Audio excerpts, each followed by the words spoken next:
Welcome to Tabu Talk. I'm Space Dreamer the Second, or you can call me SD2, and today we'll be dealing with the former president, TFG, the former guy, via videos by the Lincoln Project. I love the Lincoln Project, even though I'm not a Republican. They are great at trolling, and I'm all in for it. I got my popcorn, hope you got yours, and let's get started.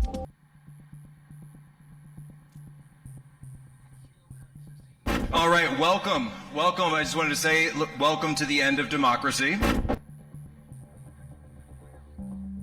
We are here to overthrow it completely. We didn't get all the way there on January 6th, but we will endeavor to get rid of it and replace it with this right here. We'll replace it with this right here. Amen. MAGA will govern for 50 years. We go to 24. Did you see it? Then it says 28, 32, 36, 40, 44. He's now president for life. Hey, look, he was able to do that. I think it's great. Maybe we'll have to give that a shot someday. So we have 16, we have 20, we have 24. And you know what's very interesting, though? There are really people out there think I'm not leaving. Can you believe it? Hey, maybe that is a good idea.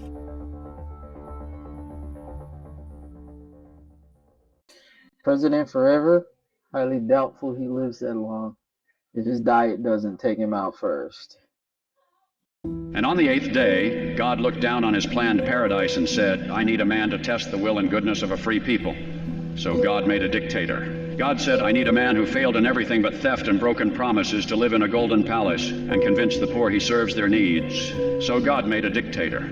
God said, I need a wicked man to lead the common folk with hatred and fear. So God made a dictator.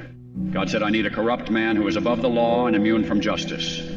So God made a dictator. God said, I need a man who will use violence to seize power. So God made a dictator. God said, I need a man whose followers will call black white, call evil good, and call criminals hostages. So God made a dictator. God said, I need his political party to obey without question, and the press fear his wrath. So God made a dictator. God said, I need a cruel man who uses his power and position to punish and harm his opposition. So God made a dictator. God said, I need a man who breaks the faith of even his most godly followers and leads them to idolatry. Place him above me. So God made a dictator. And then God said, I sent this man to test you, and until you cast him down, you have failed. So God made a dictator.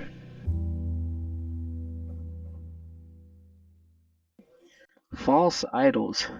Very interesting. The Lord said, you shall have no other gods before me. This is expressed in the Bible in Exodus 23, Matthew 4:10, Luke 4:8, and elsewhere. Ye shall make you no idols nor graven image, neither rear up to you standing image, neither shall ye set up any image of stone in your land to bow down unto it, for I am the Lord your God.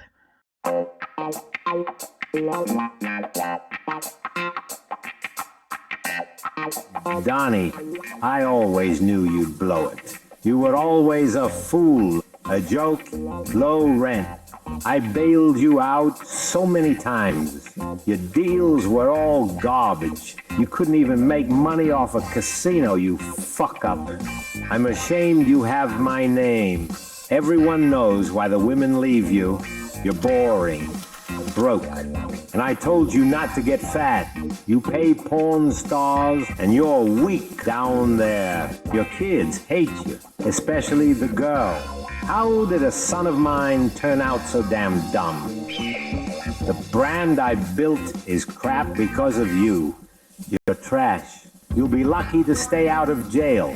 I may have lost my mind, but I never lost my business. I've been dead 30 years, and I'm still ashamed of you. This ad was generated in whole or substantially by artificial intelligence. The Lincoln Project paid for and is responsible for the content of this advertising. Wow.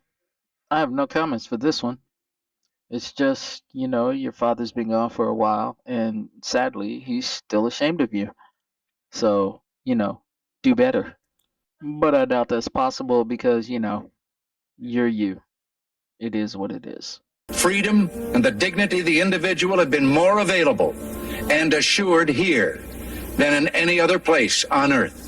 When freedom is in danger, Americans always rise to the challenge. Doing the hard thing, the right thing, which are often the same thing. 8 generations of Americans have fought for the freedoms we have today. History called, they answered. The price for this freedom at times has been high, but we have never been unwilling to pay that price. In 2024, the fight for freedom is different. It isn't in a foreign land on some distant battlefield. This year, it's at the ballot box. And this time, the hero is you. We don't take an oath to a king or a queen or to a tyrant or a dictator. And we don't take an oath to a wannabe dictator.